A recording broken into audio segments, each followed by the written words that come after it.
সুমন, তুমি যদি আমার ছেলের বাসায় দাঁড়াও, আমার ছেলে 100-তে 100 আমার ছেলে আমার বুকে আসবে।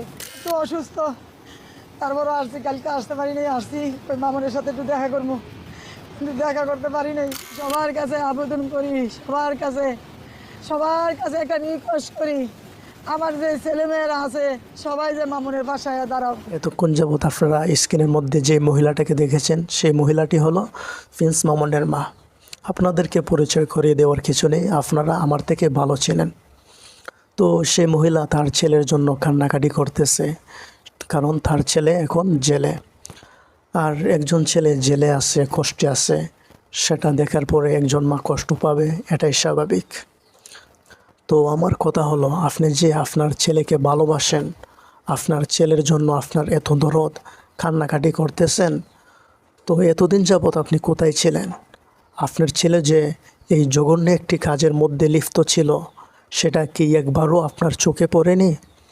একবারের জন্য আপনি তাকে সতর্ক করা দরকার মনে করলেন না? আপনি বলতেছেন আপনার ছেলে আপনাদের সংসার চালায়, তো সংসারটাতে চালায়, টাকা পয়সা কোথা থেকে আসে একটাবারও কি আপনি খোঁজখবর নিতে পারলেন না? সে হালালভাবে রুজি রোজগার করে না হারামে লিপ্ত আছে? এখন সে তার পাপের সাজা পাইতেছে, আর এখন আপনি আইসা কান্নাকাটি করতেছেন তার মুক্তির জন্য। দেখুন, আমি দিয়ে শুধু প্রিন্স মামুনের দোষাদোষি করতেছি তা কিন্তু নয়। এই যে প্রিন্স মামুন আর লায়লা, তারা দুইজন যে দীর্ঘদিন যাবৎ এক বাসায় এক ছাদের নিচে অবস্থান করছে, এটা কি দেখার জন্য কেউ নেই? সেই নাস্তিকগুলো আজকে কোথায়, যারা শাইখুল হাদিস ইবনে শাইখুল হাদিস আল্লামা মামুনুল হক সাহেবকে অপমান করার চেষ্টা করেছিল?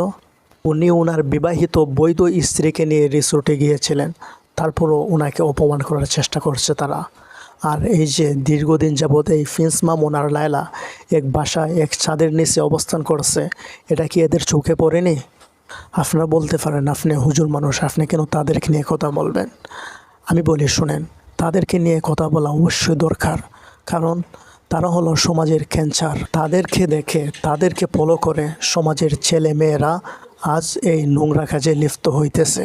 কারণ তারা দেখতেছে এই প্রিন্স মামুন আর লায়লাদের মতো মানুষরা সোশ্যাল মিডিয়াতে এই সমস্ত নোংরামি ছড়িয়ে, তারপরও তারা মানুষের কাছে সম্মান পাইতেছে, তারা লক্ষ লক্ষ টাকা ইনকাম করতেছে।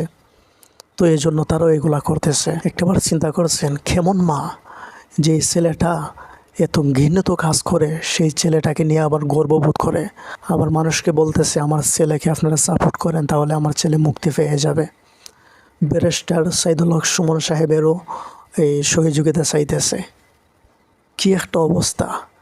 আশা করি ব্যারিস্টার সাইদুল হক সুমন সাহেব এই কুলাঙ্গারকে নিয়ে কোনো রকম সুপারিশ করবেন না, কারণ উনি এতটা নিচু পর্যায়ে যাননি যে এই কুলাঙ্গারের পক্ষ নিয়ে কথা বলবেন।